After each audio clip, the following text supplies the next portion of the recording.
Pois é, e você? Como é que está cuidando do seu animalzinho de estimação?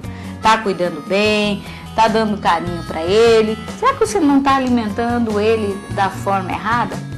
A gente vai trazer agora, né, Jane? Uma matéria muito especial aí com o Dr. Marco Antônio, para dar dicas excelentes aí, até inclusive comentários na matéria, viu, Helena? Sobre aí, um índice muito alto aí no Brasil. De obesidade em cachorros. Estamos aqui então com o Dr. Marco Antônio, vamos conversar um pouquinho sobre a obesidade do cão. Tá aí, né, dados estatísticos do Dr. Marco Antônio mostra para a população do Brasil, né, brasileira, basicamente, que 20% da população canina está aí com esse grau de obesidade do cão, né? Então isso ocorre assim não só nos cães, mas no modo geral, falando dos animais. É isso, Dr. Marco Antônio?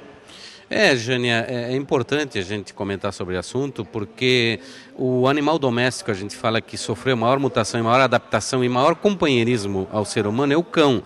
E aí o sedentarismo, a vida de conforto do ser humano, começou a contagiar e, consequentemente, prejudicar o desenvolvimento nutricional dos cães. Então a gente fala que é mais importante você ter um animal bem nutrido e não só bem alimentado. Aí é onde falta muitas vezes a orientação técnica para as pessoas alimentarem o seu cão com as devidas restrições. A gente não pode esquecer que a alimentação do cão não tem nada a ver com a alimentação do ser humano.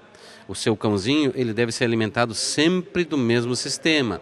Hoje existe uma gama muito grande de produtos, que são as rações com tecnologia, mas infelizmente o sedentarismo, que é a maneira mais restrita de movimentos do cão, você tem o canil, você tem o seu pátio, né? Você às vezes pensa em tratar um animal do jeito que trata uma pessoa, e não pode. Isso é uma coisa errônea, tecnicamente.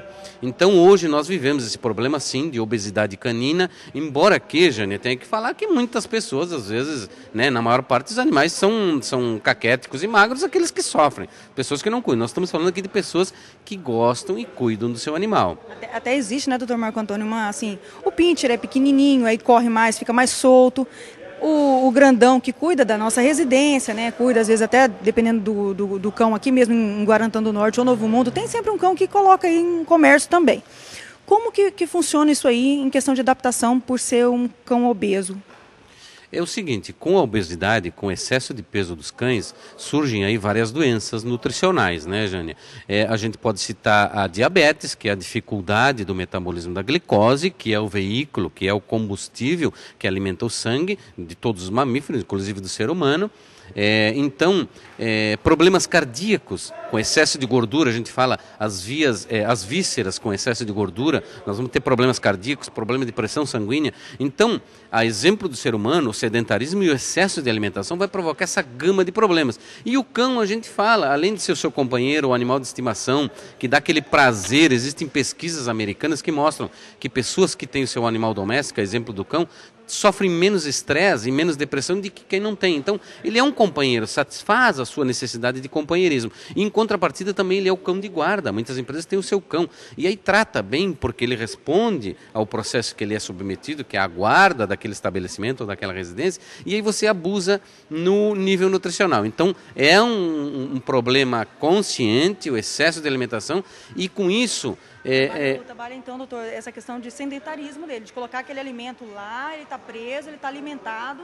Exatamente. Então a gente sempre fala que a comida não deve ficar sobrando no coxinho do animal. Você deve alimentar o seu animal adulto no máximo 2 vezes ao dia. E nunca deixar, mesmo porque, Jane, pode acontecer problemas mais graves. A exemplo do rato, na madrugada ou na noite o seu cão não está de vigia lá no pote da comida, aí passa o rato, vai liberar uma leptospirose, e o cão pode transmitir, sim, através das secreções, até para o ser humano a leptospirose. Então, é uma questão de saúde.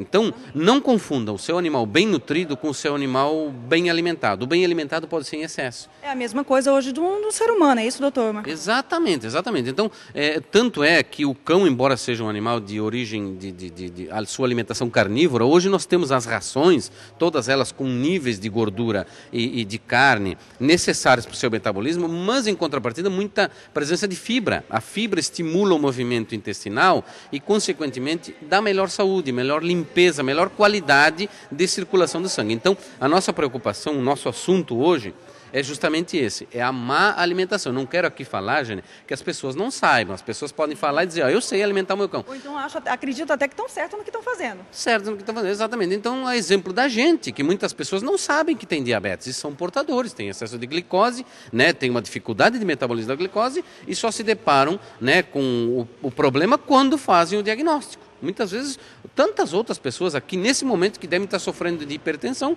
e não sabem, é aquela enxaqueca permanente, aquela coisa. Então, o nosso alerta é esse, tenha detalhes quanto à alimentação do seu cão. E não vou questionar também, Jânia, a necessidade do seu cão ter que sair de casa, passear.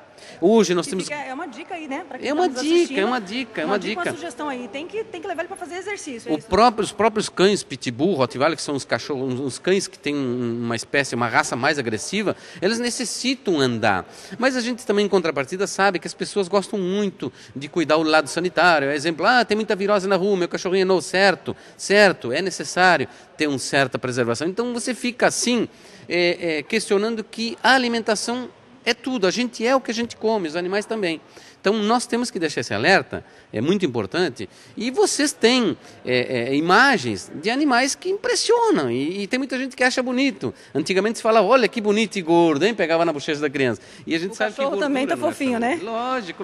Então tá aí, doutor Marco Antônio, passa para quem está nos assistindo um pouquinho, qual seria a melhor dica de incentivo aí para que a pessoa que tem em casa esse cão obeso, né, ou esse gato, um felino aí, ele tem que procurar quem? É vocês mesmo, no caso, profissional. Certo. Hoje, a partir do momento que a pessoa se depara com o problema, ou seja, se alerta, que é o nosso caso, alertar as pessoas de que é um problema e que pode, ao invés de estar ajudando o seu animal, assim, tá gordo e bonito, mas ele pode desenvolver, e seguramente ele vai desenvolver uma cardiopatia, uma doença do coração, um problema hepático, um problema de diabetes, né, dificuldade de absorção da glicose. Então, as pessoas que têm essa dúvida, procurem os profissionais, procurem as lojas agropecuárias, que sempre vão ter os técnicos profissionais responsáveis, e são as pessoas que vão te delinear o tratamento, porque o médico veterinário, ele é o nutricionista, ele é o clínico, ele é ele é no modo geral, ele é o clínico geral. Então, é importante essa informação. As pessoas que têm dúvida, mas que também optam, não, eu vou fazer a partir de agora, com o alerta do pessoal, da TV, eu vou fazer o controle mais efetivo. Pode, faça isso. O mais importante é que você gosta, você sabe o valor da estimação que você tem pelo seu animal e, consequentemente, pense que você precisa tratá-lo bem. Você precisa ter uma condição nutricional boa. Eu quero deixar aqui o alerta, Jânia, porque assim, as pessoas às vezes acham que estão ajudando, né? E pode estar prejudicando, sem contar tantos outros problemas que não cabe a gente falar, e nós vamos ter oportunidade de falar em outros momentos, que são doenças que eles podem transmitir para o ser humano também. Com certeza, eu quero agradecer aqui desde já. Muito obrigada, doutor Marco Antônio. Está aí, veterinário aqui de Guarantã do Norte. E está aí, mesmo para você que está achando aí que está simpático o seu cãozinho, tá gordinho, tá aí todo fofo, mas vamos preocupar um pouquinho com o cão. Tá aí então a dica do veterinário, doutor Marco Antônio, para você cuidar bem do seu animalzinho de estimação. Não é só alimentar o cachorro, ele tem que também fazer algum tipo de atividade física. Se você vai caminhar, leva ele junto, né? Porque realmente é muito interessante. É uma dica especial, né? Para o pessoal aí que está fazendo caminhada, já aproveitar e levar o cãozinho junto. Com certeza, desestressa o animal, você tem uma maneira de interagir com ele e vai contribuir para a saúde, não só sua, mas também do animalzinho. Seu animal. Pois é, isso aí, fica a dica aí então.